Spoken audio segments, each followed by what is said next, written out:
good afternoon, ladies and people.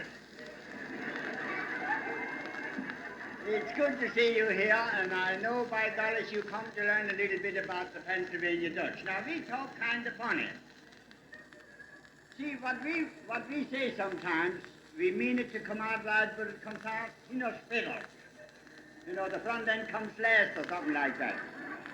Because when we translate the Dutch into English, it don't make, I take, for instance, we say, throw the horse over the fence some hay. Well, now that sounds funny, but that's the way we talk. The Dutch would be, schmeißt der Karl, wenn ich heu über the fence will. And that's what makes, when you translate it into English, it comes out backward. It's not like, for instance, we say, make the light out. But that ain't right. You should say, out in the light.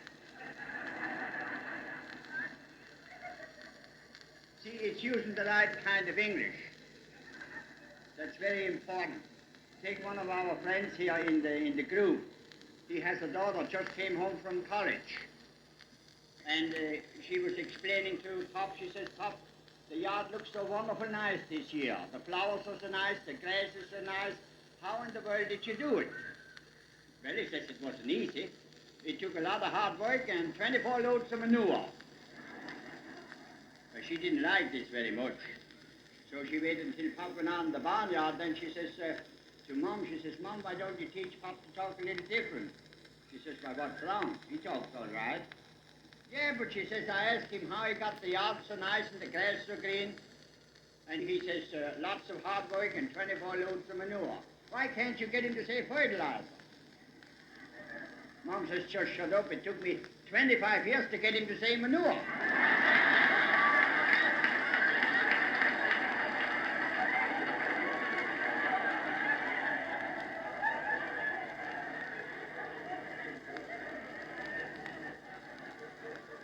As you noticed everything today here, we are all dressed up in our best because we knew you'd be coming from different foreign countries. Some are here from New Jersey. Some are here from New York State. I know we got a gentleman here from Connecticut. That's one of the New English states up there. They got a state up there called Maine, but we don't have anybody here from Maine today. Mostly maniacs from up there. But I come here all dressed up. Special for this occasion. They told me they're having all these strangers here. I wasn't to come looking so sloppy. I was to dress up, so I did. I bought myself a brand new seersucker suit. And they told me this thing's gonna wear like iron, and I believe them. It's getting all rusty already. And then I got a new hat from my wife for a present. Well, I guess it was a present. I came home unexpected the other night, and this was on the table.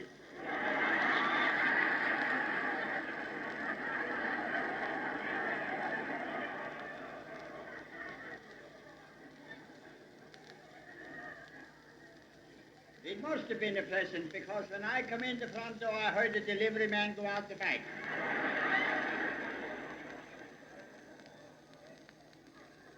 The other day I was up to York, Pennsylvania, and it just so happened that my neighbor lady found out I was going up to York, Mrs. Gleasomer.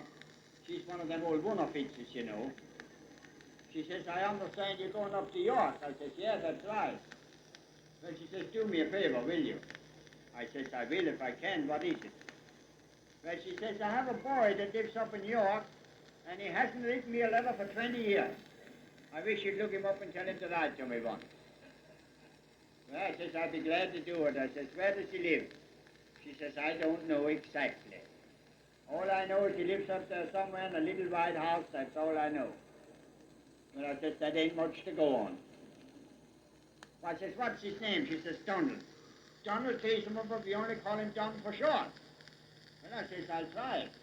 So when I got up to York, I stopped outside the town there at one of them gas stations, and I asked the man there, I says, do you know where is a little white house?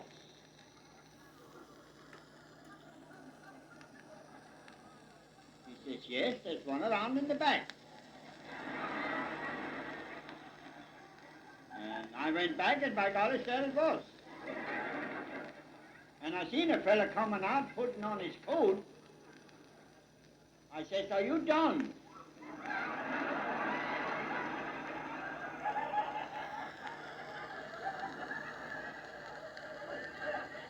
He says, yes. Well, I says, why don't you write your mom a letter? Of course, maybe he had no paper.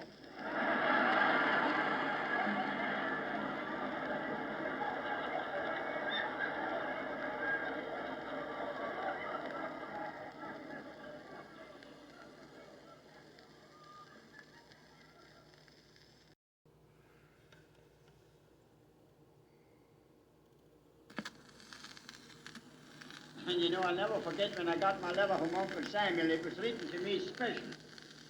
It said, your presence is requested. Will you come, or must we fetch you? Well, they come to fetch me. I says, you can't do this to me, I got connections. So, they got me by the connections and took me. They took me down to the dock center where they take all the men, and as soon as I walk in, some fellow hollers, he says, I yamming of them all. Look what the wind blew in. I says, the wind nix, it was the draft. Then they took me in the room there, and a fellow asked me whole lots of dumb questions. And then he says, born? Well, I said, sure, I was born. Do you think I was hatched? He says, where was you born? I says, U.S. He says, you mean United States? I says, no, upstairs.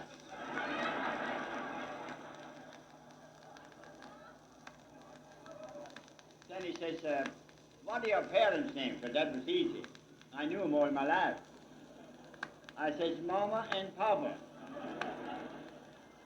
But I says, they were always fighting. From morning to night, this was nothing but fight. He says, I don't want to hear that.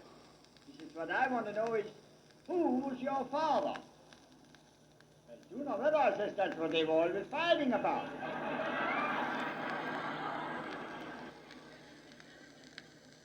He says, what's your occupation? I says, I'm a joiner. He says, what in the world is a joiner?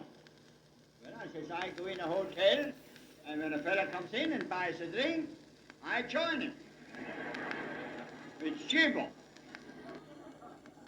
So I went into the next room, and as soon as I walk in the door, some big fat sergeant hollers at me. He says, take off your clothing. Now imagine something like that. I never even saw that fella before. I was never introduced to him. He says, take him off. I says, no, I won't. He says, take him off. I says, no, I won't. And the funny thing happened, I took him off.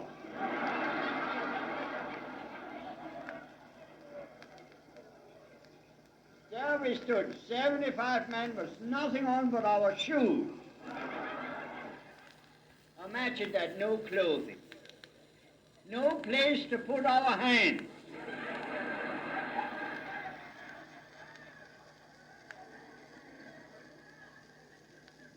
"75 men all in a straight line. And I looked down the line.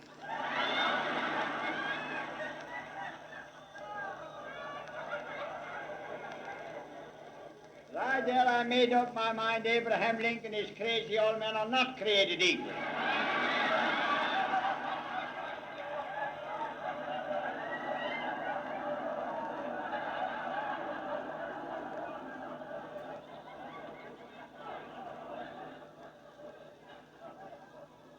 Why, some had feet that big.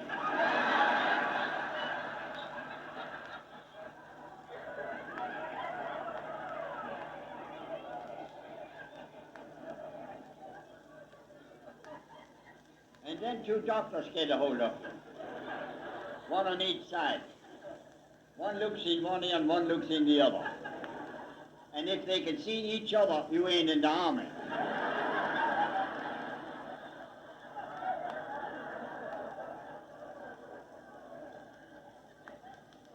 And then one one doctor, he made a mistake. He put his hand on my shoulder and I was warm yet. He says, you're in class A. I says, I don't want it. I says, I want class B. He says, what do you mean class B? I says, that means I want to be here when they go, and I want to be here when they come back.